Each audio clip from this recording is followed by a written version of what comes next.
Hello. Surprisingly, I have written something again, and I'm going to read that to you shortly. But before I will go into that, I just want to bring your attention for a second or for just a moment to to the way I sound. First of all, to the way I sound, and you can hear me on my other videos.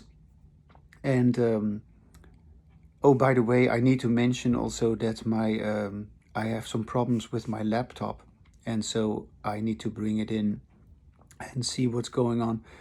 So I can currently only record videos on my iPhone, and so I will not post on my other YouTube channel.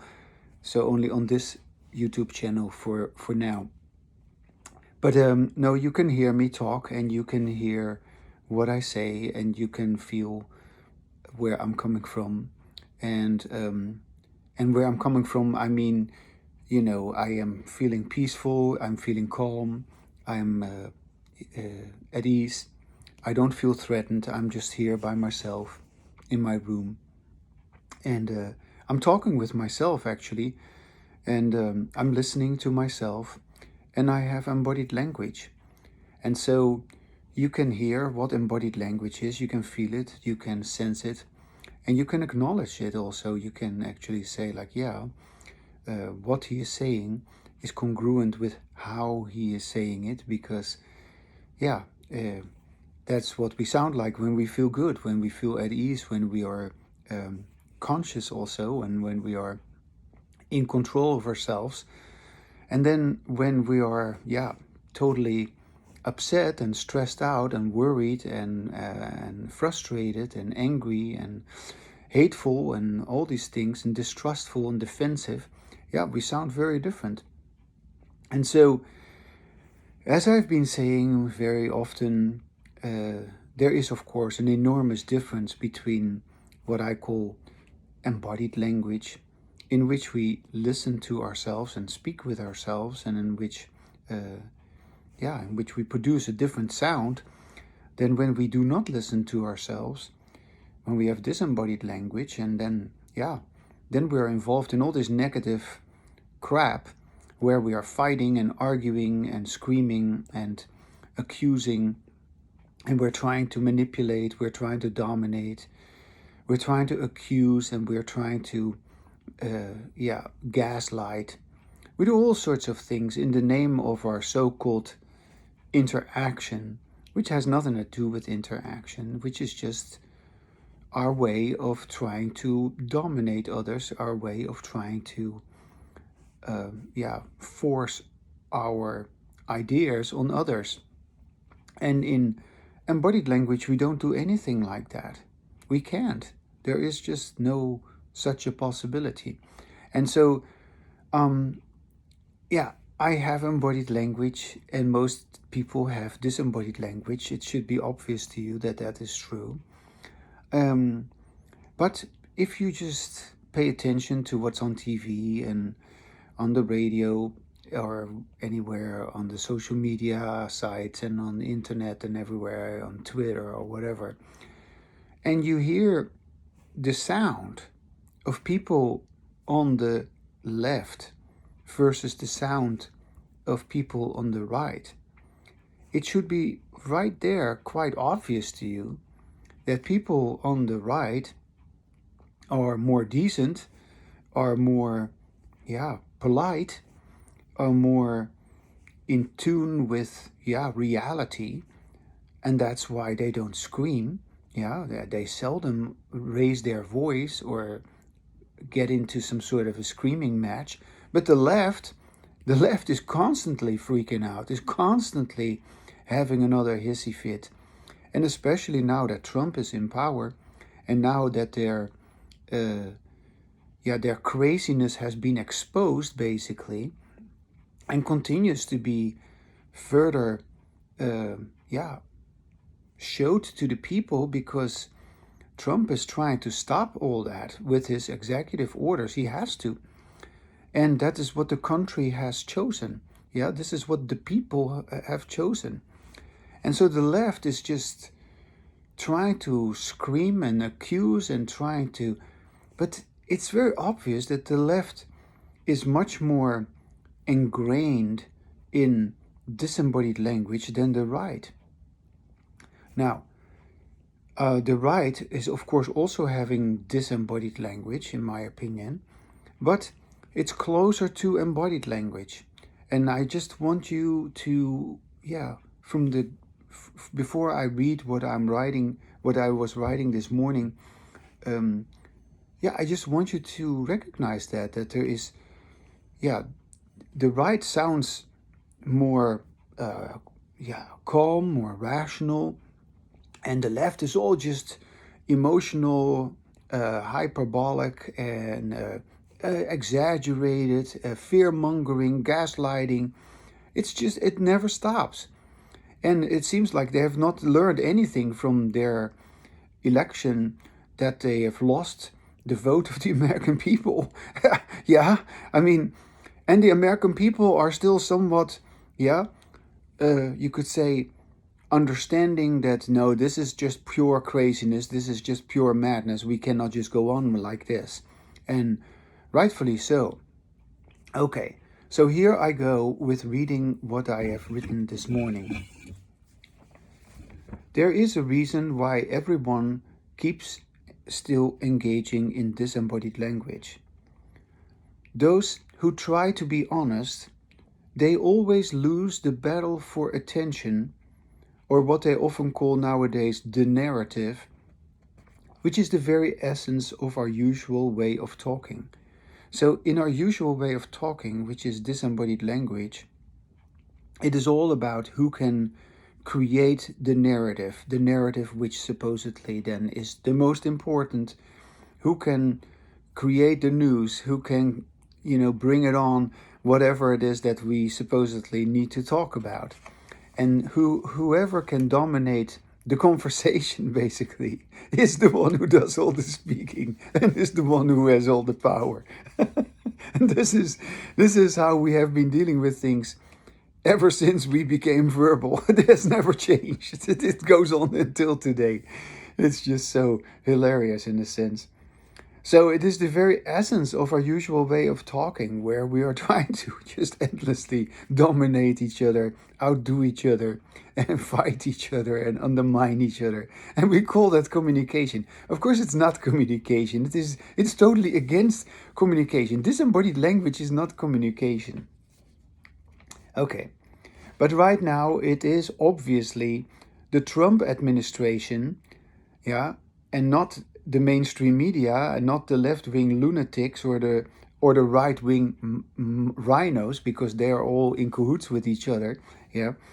So right now it is obviously the Trump administration and not the mainstream media, the left-wing lunatics or the right-wing rhinos. It is the Trump administration who determines, with its explanation, its policies and its executive orders, what is important and what everyone, whether they are for or against, is talking about. Yeah. So whether you're for or against, that is what everybody's talking about. And so it is the Trump administration because, Trump is now in power. Trump has become the president. And he assigns his people and he is, doing what he's doing. So, although the terrible wrongs of the previous Biden-Harris government are now addressed and somewhat corrected, there's nothing to be heard in today's conversation in politics about embodied language. No, there's nothing to be heard about embodied language in science, in education, in psychology, in sociology, in philosophy. There is just nobody who talks about the difference between disembodied language and embodied language. But I do, and I have embodied language. So once again, you can hear how I sound, and you can just say for yourself, how does that sound different from most left-wing people? Yeah.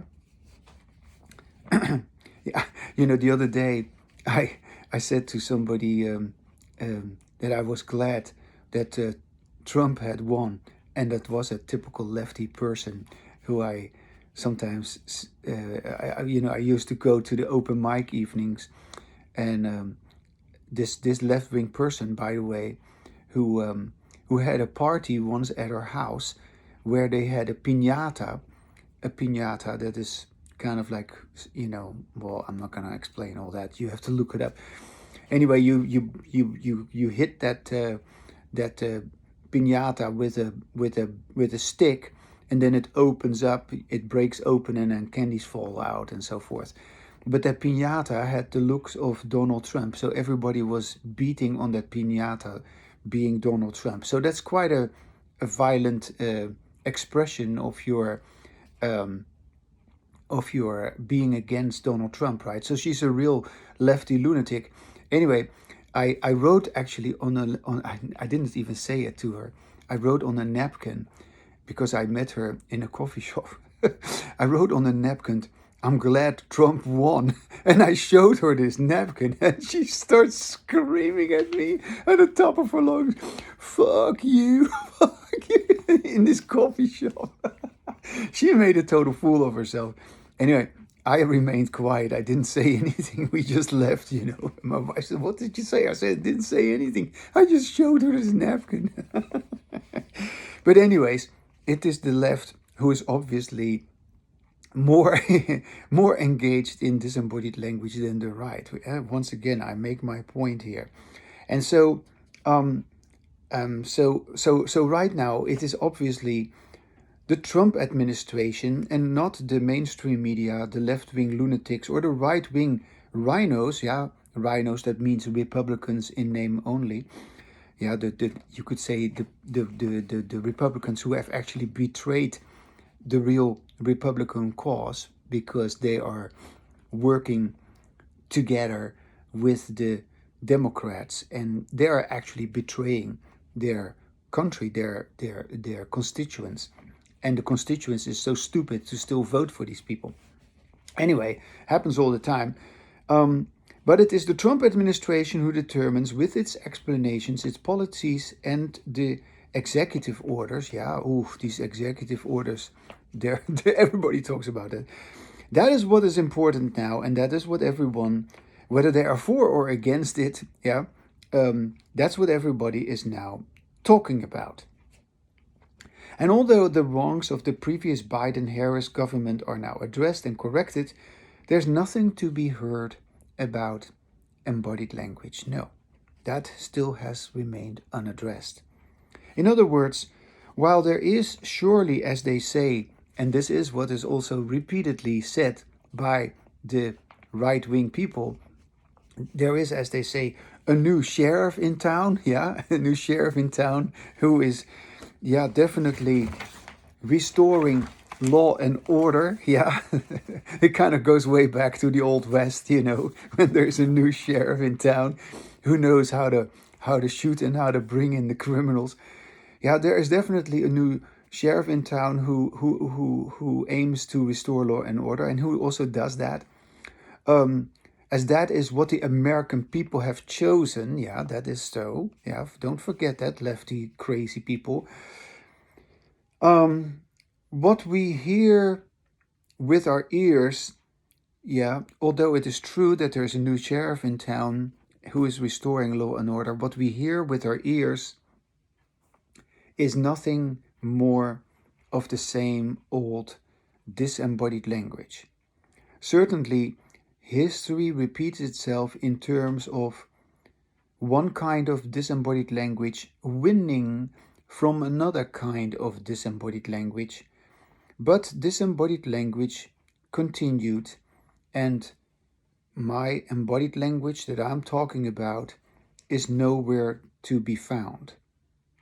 Even though those on the right would like everyone to believe that they have embodied language, but they don't. Yeah. The bottom line is, with disembodied language, one can never be honest, and trying to be honest is surely an indication that one isn't. If one has embodied language, one isn't trying to be honest. One just says what one wants to say, and what one is able to say, and I should say that is the freedom of speech, in the way that I say these words, which are so plain and so simple. Yeah. So there is no inhibition to saying what you want to say and what you're able to say. There's no fear, there's no stress, there's no distraction. There's just you talking the way you are able to talk, the way you want to talk, the way you talk when you feel at ease, when there is no threat, when there's no negativity. That is the freedom of speech. And that's the language of the individual, the language of freedom. Yeah, the language of also, in my opinion, which is more aligned, of course, with right-wing politics. So one just says what one wants to say and what one is able to say in the way that I say these words, which are so plain and so simple. Stated differently, in the midst of today's screaming, yeah, and wailing and shouting from the left, which is absolutely intended to escalate. They want blood, But one has to consider that disembodied language always escalates. It has done so throughout history. We have always escalated our language to the point where we became violent again, started wars again, killed each other again, and did the most atrocious things, and justified that with our way of talking, our disembodied language. So yeah, in the midst of today's screaming, shouting from the left, which is absolutely intended to escalate as disembodied language always escalates, there is something which totally goes unnoticed, because the real issue of the last election was, of course, as I've said previously many times, the difference between embodied language and disembodied language. Yeah, I've said so many times that Trump, in his unscripted way, in his spontaneous way, in his authentic way, is representing a way of talking, a way of being, which is more aligned with embodied language than the left, who is just so uptight about the narrative that they become completely phony and completely contrived and completely so incredibly unnatural that they alienated the American voter from them. Yeah, that's what has happened. So it was always the issue of last election, which was won by Trump, was also the issue between scripted speech and unscripted speech, yeah, where Trump can speak off the cuff, yeah, and have more what is like similar to embodied language, whereas Biden, oh, he was just campaigning, and Harris too, campaigning from the basement. And no, they wanted to to push a particular narrative, and they did everything in their ability to stay away actually from interaction so that they could continue to push the same agenda. They did so till the very end, until they found out that there's no support for it whatsoever.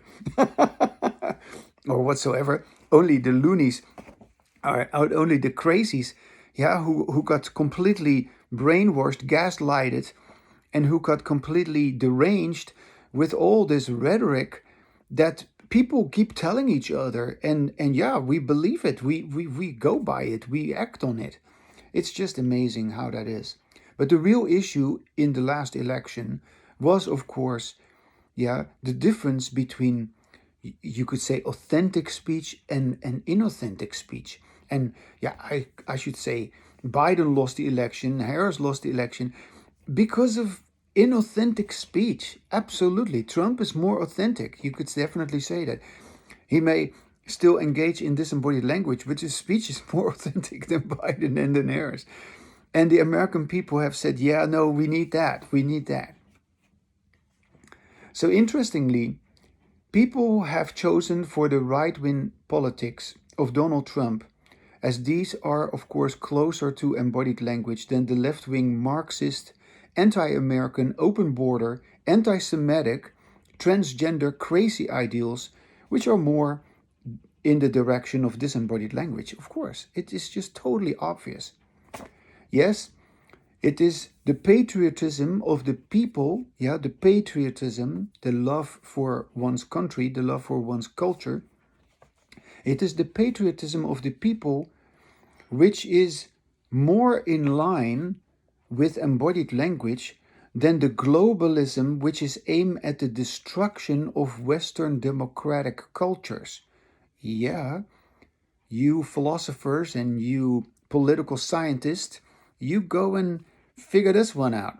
Yeah, I'll say it again. Yes, it is the patriotism of the people which is more in line with embodied language, the embodied language which I have, and which you could say, common people have when they're just talking with each other.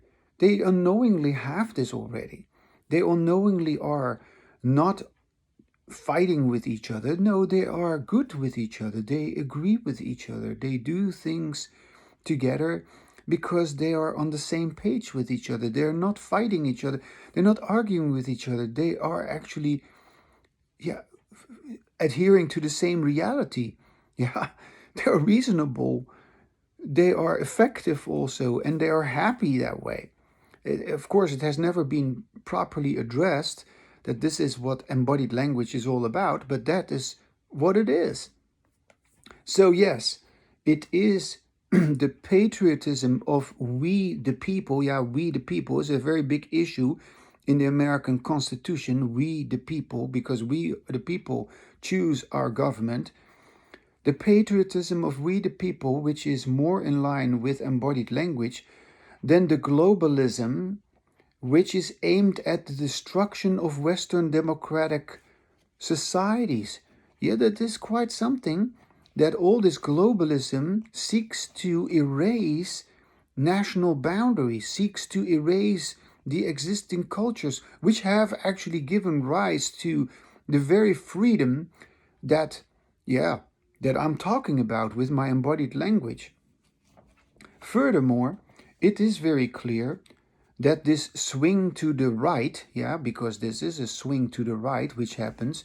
We have had Obama, we have had Biden, Harris, and that was all on the left, and now we're swinging to the right.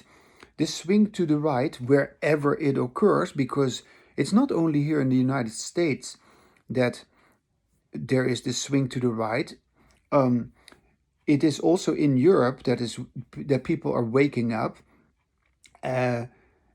Because it's either they're going to give up on themselves, they're either going to give up on their country, they're either going to give up on their culture, or there is no more culture left, there is no more country left. And so the swing to the right is characterized by an increased demand. Is interesting how all of that matters at this moment so much.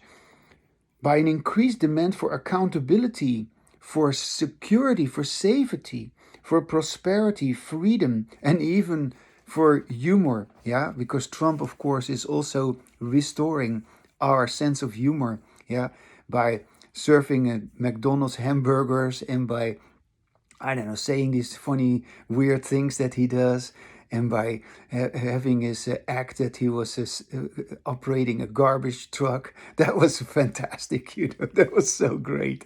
Anyway, and of course, his confrontational style is also full of humor, where he basically laughs at the madness of the left. Yeah.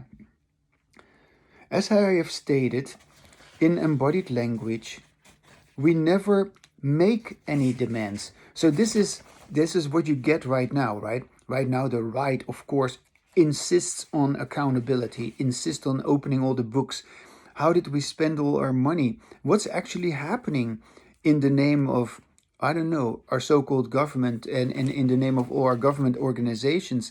And so there's a complete dismantling going on right now of all the, you could say, all the corruption and all the crazy spending that has been happening. And so the left is outraged that all of this is now being exposed. But it is interesting that all of this is only coming about because the right demands it. Yeah, the right also insists on it, and yeah, if needed, forces it. Yeah, people will be thrown out of the countries, criminals will be caught and imprisoned. Yeah, all of this is happening. Yeah, people who have done illegal things to further their agenda, they will be prosecuted for that. Yeah, and rightfully so. Yeah, but what I'm saying here is, and this is a very important thing to recognize, that if we're talking about the difference between embodied language and disembodied language, in embodied language we don't force anything, we don't demand anything. So yeah, it may sound crazy that, oh, but then we let the people, the how do you say that? Do we let all the criminals go then? And do we not do anything to protect ourselves? Do we let, yeah, I mean, yeah. No, no, I'm simply saying there is a difference between disembodied language and embodied language. And embodied language does not involve demanding anything. Look, when I say that water boils at 100 degrees, I'm not demanding that it does that. It does that. Regardless of where you are on Earth, it boils at 100 degrees. That's science. And so embodied language is scientific. Embodied language is about reality. And so there is no demand that reality is this way. Reality is this way, not because I demand it. Yeah? So my language puts no demand on reality. My language is in tune with reality. My language describes the reality correctly. My embodied language, that is. So all our demands are always made with disembodied language, and consequently, disembodied language continues as it has always done, and only someone like me who has embodied language is able to notice and acknowledge this. Yeah. So the election has happened. We have had a change of guard. There's now the Republicans are in charge. But the issue of scripted speech versus unscripted speech, which is also the same as saying the issue between disembodied language and embodied language, has remained unaddressed. Therefore, disembodied language has continued without us even noticing it, and only someone like me who notices the difference between disembodied language and embodied language, only someone like me can actually address this difference. Only someone like me is able to not only notice that difference, but also acknowledge it. Noticing disembodied language is one thing, but acknowledging it is another. Because noticing disembodied language is about feeling it. Yeah? And feeling disembodied language means that you feel threatened, that you feel intimidated, that you feel hurt, that you feel violated, that you feel humiliated, that you feel attacked. Yeah, that is what feeling disembodied language is about. And then, yeah, noticing disembodied language is one thing, but understanding it is another. Yeah. Whether we are able to admit it or not, whether we are conscious about it or not, whether we are willing or able to talk about it or not, we all already experience the great difference between disembodied language and embodied language every day. Yet, we don't understand it. We cannot understand it due to our repeated involvement in disembodied language. Disembodied language can and will only be able to be understood once we have, like I do, embodied language. As long as we are fighting with each other about who is going to be in power, about who, with their disembodied language, wins from the disembodied language of others, there is no chance for us to engage in embodied language. Embodied language can only occur if we recognize that it is the conflict which keeps our disembodied language going. Yeah. So our disembodied language is only going to stop if we recognize, like, oh, disembodied language is always about conflict. It's always about a fight, a battle, a struggle. Right now, the Democrats are trying to stop Trump every step of the way by making another court case after another. And what you get now here is a very dicey situation with the American governmental institutions, because here you have what was historically referred to as the checks and balances between what is known as the legislative branch, the executive branch, and the judiciary branch. But these three levels of government, they are no longer working as they were meant to, with activist judges. Yes. Yeah. So what has been often referred to as lawfare is continuing to this very day, but now to basically stop Trump's agenda, to stop the right-wing agenda from being implemented. And Trump is of course already firing as many people as he can, but the fact that, okay, I've already said it, that water boils at 100 degrees Celsius or freezes at 0 degrees Celsius doesn't depend on politics. And therefore, reality is never accurately attended to by our disembodied language. So there's no fight about water freezing at 0 degrees. There cannot be any fight. That's science. There's no argument. There's no heated debate about this. We are all on the same page. That is reality that we're dealing with. That is how we should be able to talk. There's no argument. There's no fight. There's just us talking and us, expressing what we're able to express. So,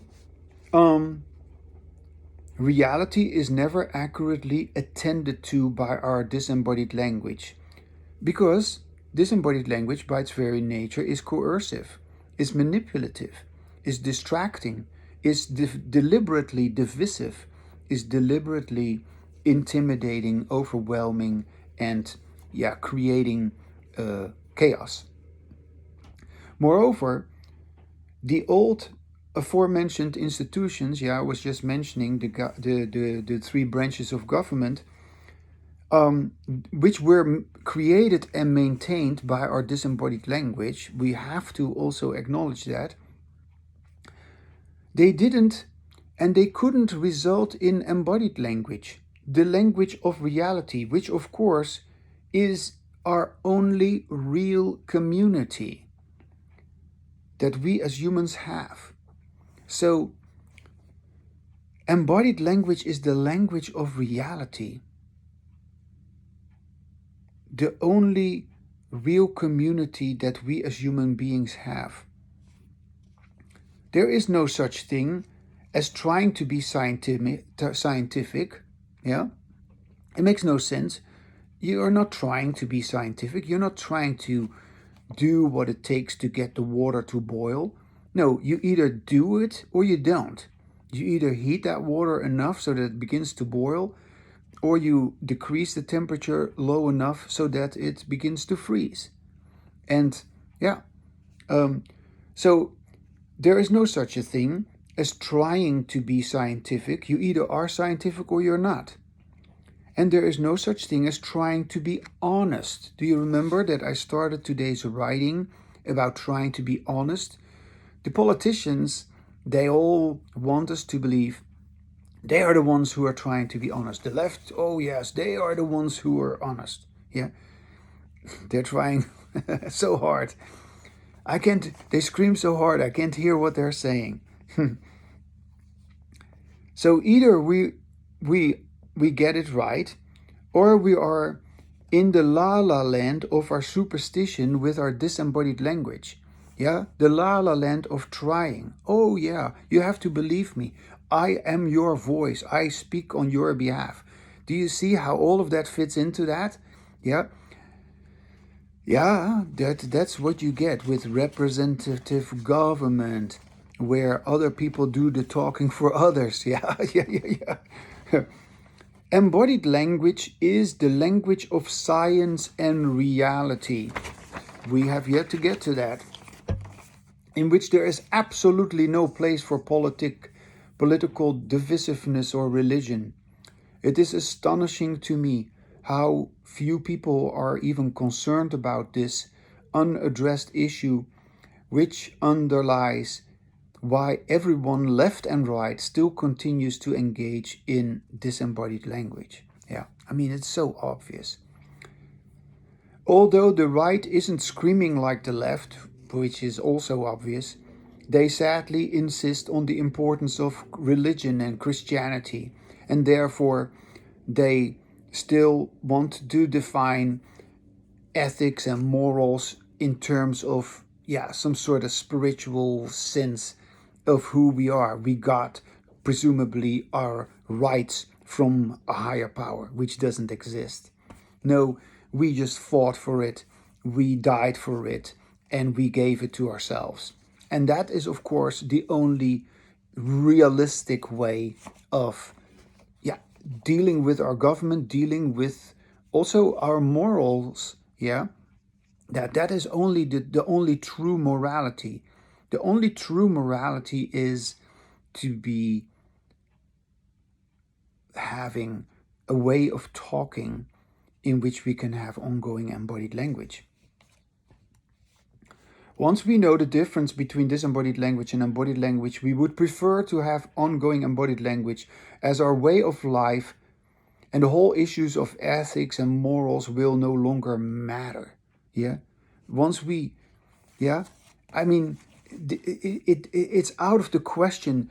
That issue of morality has nothing to do whether water boils at 100 degrees. It has nothing to do. It is irrelevant what your morals are. It's not a right or wrong question. Yeah, and so reality isn't a matter of right or wrong, as people keep wanting to make it seem, because of their religious superstition, which is maintained by their disembodied language. With embodied language, we don't adhere to any religion. We don't adhere to any superstition. We are being scientific. We are finally growing up as human beings. We can speak as adults, as knowledgeable people, as accountable people who also include in this accountability their own behavior and how they, yeah, create with their own behavior the reality which they, yeah, either impose on other people, or like I do not impose with my behavior my reality on other people. To the contrary, I let you know with my video that you can also have embodied language and be free. Yeah, you're not free with your disembodied language. You cannot be free. You haven't acquired the language of freedom if you do not have embodied language. And yeah, you can believe me or not, I don't impose anything on you. You just do whatever you want. But there is such a thing as reality, and it can only be addressed with embodied language. And so once you have embodied language, a whole bunch of things which were defined by and maintained by disembodied language, it becomes completely irrelevant. Certainly, politics will have changed forever once we have ongoing embodied language, and there's no longer any disagreement about reality, which was, of course, always maintained by our disembodied language. And that goes for scientific reality as well. Yeah, a lot of these so-called heated debates that go on in science about reality is all just more of the same disembodied language that goes on in the name of science, and that is also maintained by our emphasis on printed language. I can't emphasize this enough, because yeah, our overemphasis on printed language also results in our ignorance about the difference between embodied language and disembodied language, which can only be acknowledged when we listen to ourselves while we speak. So then there is again, you could say, a revival of oral language. And currently you can see that in the world of technology, everything moves into the direction of more printed language, more alienation from who we actually are as human beings. And we need to move back to spoken language, where we can feel and sense and embody our language, so that we can actually adhere to the reality, and not just go into la la land, which can also be again scientific, because we can have all sorts of scientific fantasies also. And of course there's great potential for artificial intelligence, but only to the extent that artificial intelligence will be programmed, voice activated by embodied language. Right now, artificial intelligence inadvertently is activated by our disembodied language, just like all our literature is written with our disembodied language. I have written about embodied language. That's the first rendition of embodied language to my knowledge. And so you hear me speak about embodied language. I predict that if we are going to discover for ourselves the difference between disembodied language and embodied language, there's going to be a revival of our interest in spoken communication. And moving away from our insistence on written language. And if we are going to make any sense, because everybody is now, of course, also criticizing Donald Trump, that Trump is some sort of a kingpin. He is the you have to kiss the ring of Donald Trump to be part of his cabinet, to be part of his team. But ultimately, to be working together, we have to be able to agree with each other. We have to be able to be on the same page with each other. And yes, that requires embodied language. We cannot be on the same page. We will never be on the same page. We imagine being on the same page with our disembodied language. We have done so forever, and we will continue to do so as long as we haven't fully recognized and understood the difference between disembodied language and embodied language. So certainly politics will have changed forever with our ongoing embodied language, as there is no longer any disagreement about the reality. The disagreement about the reality, which was maintained by our disembodied language. The language of our individual freedom, embodied language, inevitably is still waiting for us to be discovered. Now I'm going to leave it here. Have a great day.